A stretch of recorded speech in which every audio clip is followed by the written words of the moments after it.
જે આપણે સમજીશું દેવદ્રવ્ય. યજ્ઞથી સત્કાર્યથી સંતુષ્ટ થયેલા દેવો તમને તમારા ઈષ્ટ ભોગો આપશે અને તેમણે આપેલા એ ઈષ્ટ ભોગો તેમની સંભાવના કર્યા વગર, તેમાંનો ભાગ તેમને ચરણે ધર્યા વગર જે એકલો જ ભોગવે છે તે ચોર છે.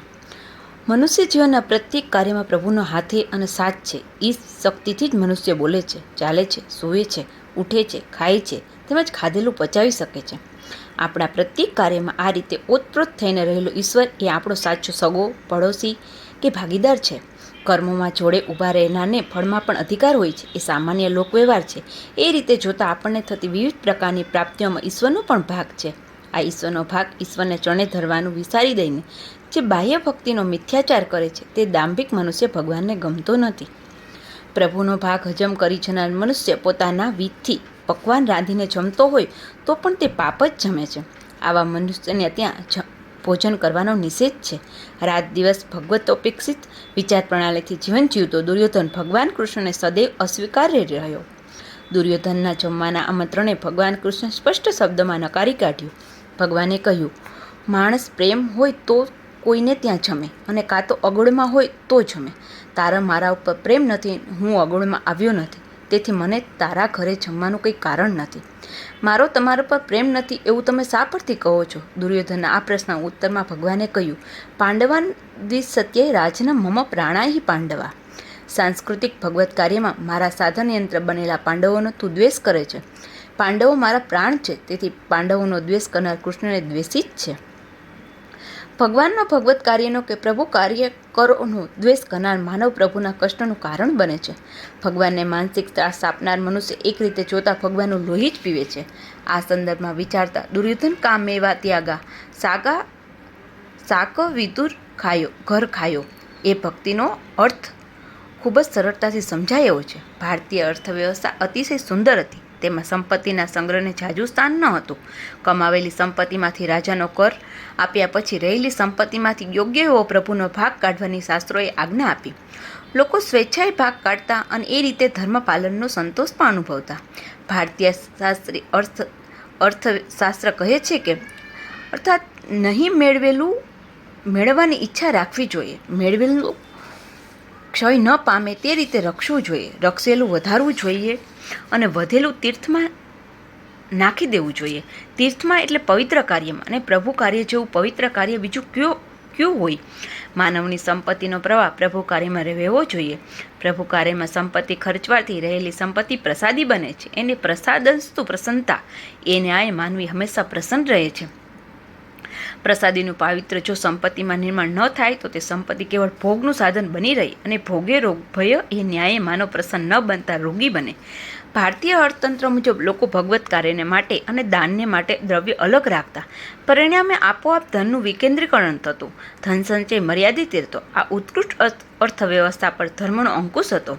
ભગવાનની ભીતિ હતી. જેમનામાં શાસ્ત્રની યોગ્ય સમજણ ન હતી, જે લોકો અજ્ઞાની હતા, તેવા લોકોને લોકનિંદાનો ડર હતો. તેમને લાગતું કે સંપત્તિ એકઠી કરીશું અને દેવ કાર્યમાં ખર્ચીશું નહીં તો અધાર્મિક ઠરીશું, લોકોની દ્રષ્ટિ હલકા ગણાઈશું, ભગવાનના દરબારમાં ગુનેગાર ઠરીશું વગેરે ડરથી પણ લોકો ધર્માદામાં ભગવત કાર્યમાં દ્રવ્ય વાપરતા.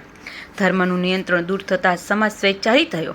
ધર્મની સાચી સમજણ દૂર થઈ અને પોતાને યોગ્ય લાગે એ રીતે પુણ્યના નામે લોકો ભગવાનનો ભાગ કાઢવા લાગ્યા અને સત્કાર્યમાં પોતાનું દ્રવ્ય ખર્ચાય છે એવું ખોટું આશ્વાસન લેવા લાગ્યા.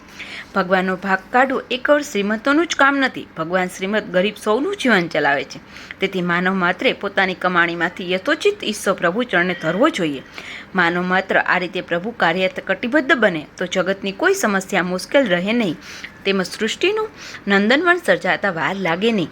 આપણા મંદિરોમાં મુકાતો પાય પૈસો એ પણ આ દેવદ્રવ્યનું જ પ્રતીક છે. સામાન્ય કક્ષાના માનવનો હિસ્સો અતિ અલ્પ હોય, તેમાંથી ખાસ કોઈ વિશેષ કામ થઈ શકે ને, તેથી એ પોતાનો અલ્પ હિસ્સો વિશ્વાસથી મંદિરમાં પ્રભુના ચરણે ધરી દે. મંદિરના ટ્રસ્ટીઓ કે જેઓ જનતાના ટ્રસ્ટ વિશ્વાસને લાયક હોય એવી અપેક્ષા છે. મંદિરમાં આવેલા પૈસાનો પ્રભુ કાર્યમાં જ ઉપયોગ કરશે એવી સામાન્ય જનની મૂક શ્રદ્ધા છે. આવા અનેક લોકોના અલ્પ હિસ્સાઓ મળીને મંદિરમાં મોટું ભંડોળ એકઠું થાય છે. પ્રભુના ચરણે ધરાયેલી આ સંપત્તિનો ઉપયોગ જગતમાં પ્રભુ વિચારોનો અને પ્રભુમય જીવનનો મહિમા વધે એટલા માટે જ થાય. તે માટે મંદિરના ટ્રસ્ટીઓએ જાગૃત રહેવું જોઈએ. આ કાર્યમાં રહેલી તેમની ગાફેલતા તેમને ઘોર પાપના ભાગીદાર બનાવે તો નવાઈ નહીં. દેવદ્રવ્ય ભગવત કાર્યમાં જ ખર્ચાવવું જોઈએ. જે કાર્ય કરવાથી લોકો ઈશ્વરાભિમુખ થાય, સમાજમાં વડીલો પ્રત્યે પૂજ્ય ભાવ નિર્માણ થાય, સાત્વિકતા અને સુસંસ્કારિતા વધે, લોકોમાંની નિસ્તેજતા અને લાચારી દૂર થાય, તેજસ્વીતા નિર્માણ થાય, આત્મગૌરવ અને ઈશગૌરવ વધે, તે ભગવત કાર્ય. આ કાર્ય માટે લોકો પૈસો મંદિરમાં મૂકતા. આ ભેટ ધરવાની પાછળ નમ્રતાની ભૂમિકા હતી, ઈશ પૂજનની મનોવૃત્તિ હતી. આજે શ્રીમંત મનુષ્ય પણ પોતાની કમાણીને શોભે તેવો હિસ્સો કાઢવાને બદલે ભગવાન જાણે ભિખારી હોય તેમ તેના અંગ પર પૈસો ફેંકે છે. કેટલાક તો વળી ધર્માદાના પૈસાથી જ પોતે સહકુટુંબ યાત્રા કરી આવે છે અને સત્કાર્યમાં પૈસો ખર્ચવાનો મિથ્યા સંતોષ અનુભવી આત્મવંચનના પ્રયોગમાં રાચે છે. કેટલાક વેપારીઓ તો ધર્માદાનો ભાગ પોતાના ગ્રાહકો પાસેથી જ મેળવી લે છે. પારકે પૈસે પુણ્ય મેળવવાની આ અતિહીન મનોવૃત્તિ છે.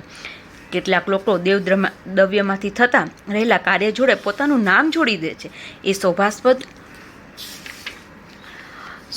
નથી. પ્રભુનો પૈસો પ્રભુના નામે જ ખર્ચાવો જોઈએ. પોતાની કીર્તિ કે પ્રસિદ્ધિ જોઈતી હોય તો માનવે પ્રભુનો ભાગ કાઢ્યા પછી બાકી રહેલી પોતાની સંપત્તિમાંથી સત્કાર્ય કરવા જોઈએ. મંદિરમાં એકઠું થયેલું દેવદ્રવ્ય શ્રુતિ અને સ્મૃતિ ગ્રંથોના સંશોધનાર્થે ઉપયોગમાં લેવાવું જોઈએ.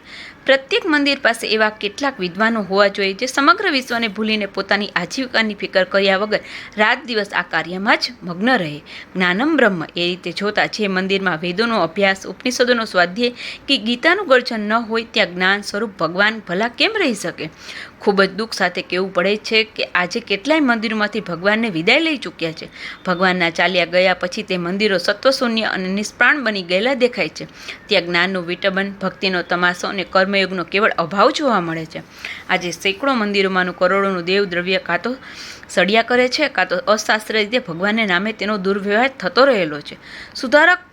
સુધારો કરવા નીકળેલી સરકારની કાકવત દ્રષ્ટિએ તે દ્રવ્ય પર પડી ચૂકી છે. લોક કલ્યાણને નામે સરકાર તે દ્રવ્ય કોલેજ અને હોસ્પિટલ માટે ખર્ચવા માગે છે.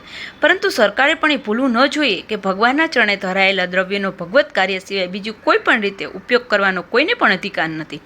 મહાકવિ કાલિદાસ રઘુવંશમાં લખે છે કે પ્રજાનામ વિનય ધાનમ રક્ષણા ભરણાદતિ સપિતા પિતરસ્તસ્તા કેવલમ જન્મ હેતવ. શિક્ષણ, રક્ષણ અને ભરણપોષણની જવાબદારી સ્વીકારવાને લીધે રાજા એ જ પ્રજાનો સાચો પિતા છે.